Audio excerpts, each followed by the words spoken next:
Morning, everyone. The hearing will come to order. I'm going to make some opening remarks, as is Ranking Member Grassley, and then we'll turn to witness introductions. Senator Padilla is here to introduce a witness, and I think we'll be joined by another colleague to make a witness introduction. And then we'll proceed with the witness statements, which I appreciate everyone will keep to 5 minutes, and your testimony will be made a part of the record. Ranking Member Grassley and members, welcome. Last week, we examined the economic and budget consequences of sea level rise and ocean storms on our coastal communities and in turn on the federal budget. Today, we turn from coasts to upland and look at the economic and budgetary impact of wildfires, which are being made worse by climate change. Rhode Island is certainly not ground zero for wildfire risk, but many of our committee members and millions of Americans are at ground zero. Wildfires happen as far east as the Carolinas and Florida, and our west coast has been hammered by them.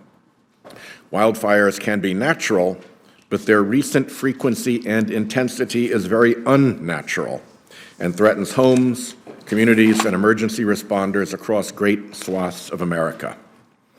Nearly 50 million American homes are located in what's called the wildland-urban interface, where human habitation and forests converge.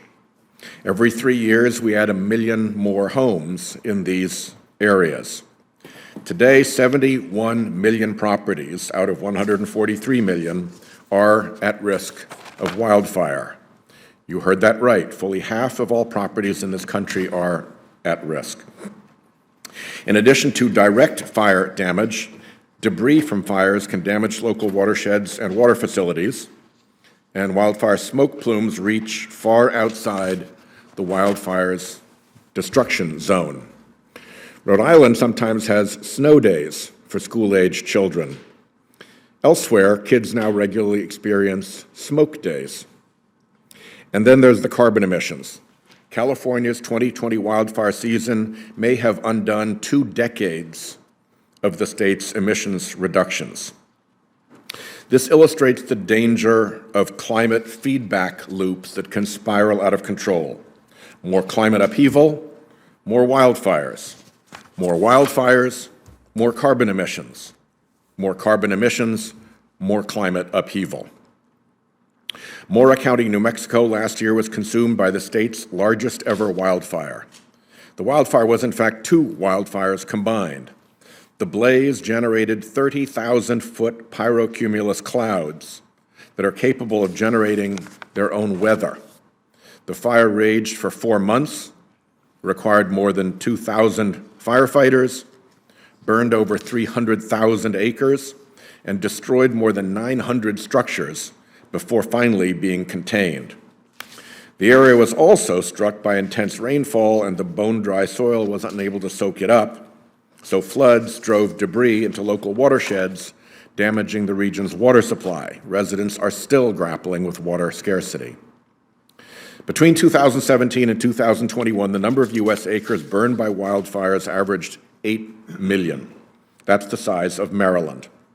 30 years earlier, from 1987 to 1991, the annual average was half of that. The principal factors contributing to the growth of wildfires are climate change, expansion of the wildland-urban interface, and forest management practices.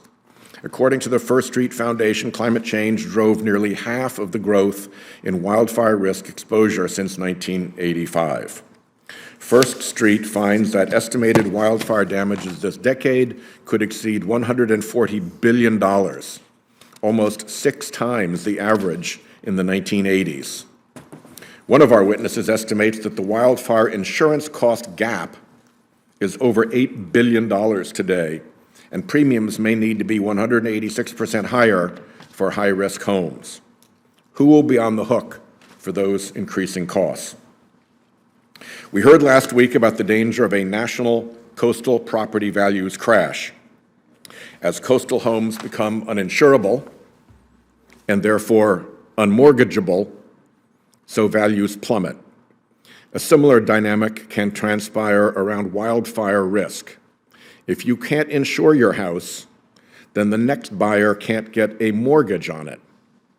In a world where one can only sell to all-cash buyers, property values collapse.